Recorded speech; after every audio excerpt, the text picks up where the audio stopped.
Walton? Ms. Walton, S.H., date of birth 9/20. I must hold you no bail nor release.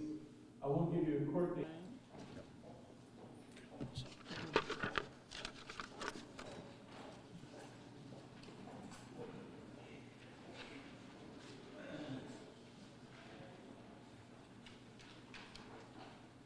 Aries.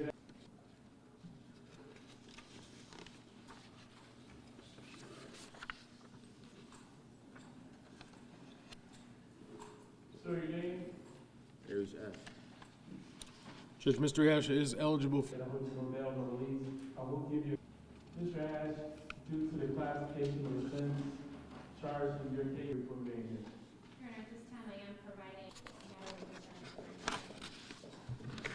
Rochester. Thank you.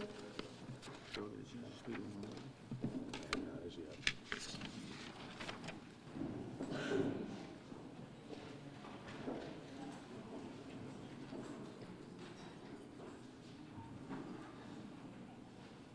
What happened in court, but what is going on with this case?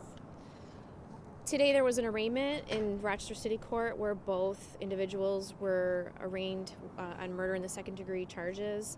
I cannot comment on the facts or the circumstances or give any of the details about the case. At this point, the case will proceed to the grand jury.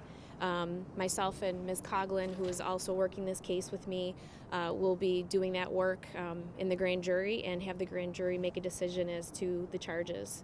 But this is multi-jurisdictions involved here, and how does that work for you, I guess? Well, anytime there's multiple jurisdictions involved, you certainly coordinate with all of your law enforcement partners to make sure that you have everybody you need to present the best case. And you know, we're no strangers to doing that. We've done that before. So like any other case where you have that involved, you make a concerted effort to get all of the individuals that you need and all the evidence that you need to present to the grand jury. It's just a matter of organization. They are charged here in Rochester, though. Why is that?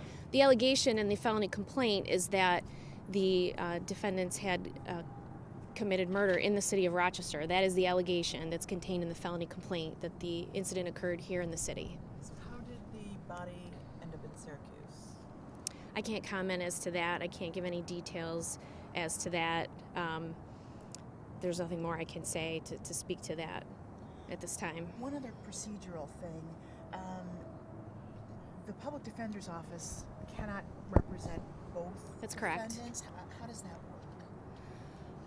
Well, it would be considered a conflict if they represented both individuals, because they would be having potentially competing interests in terms of defenses, attorney-client information that's divulged during conversations. So they can only represent one of the two individuals.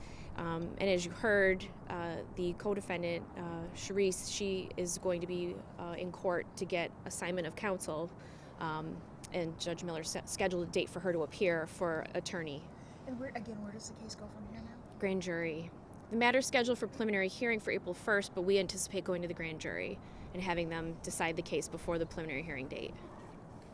I know Jane asked this, but does it complicate matters that you've got the two jurisdictions? Not necessarily. It's just organizing it and making a concerted effort to get everything that you need in a timely fashion, which can be done. So I'm understanding correctly, the homicide occurred here even though the body was found there. The allegation is that the homicide occurred here in the city of Rochester. And so Rochester police were in Syracuse, from what we understand, too. They ended up going there to continue the investigation. Yeah, I mean, that is part of the investigation, but again, I cannot comment or give details with respect to that part of the investigation.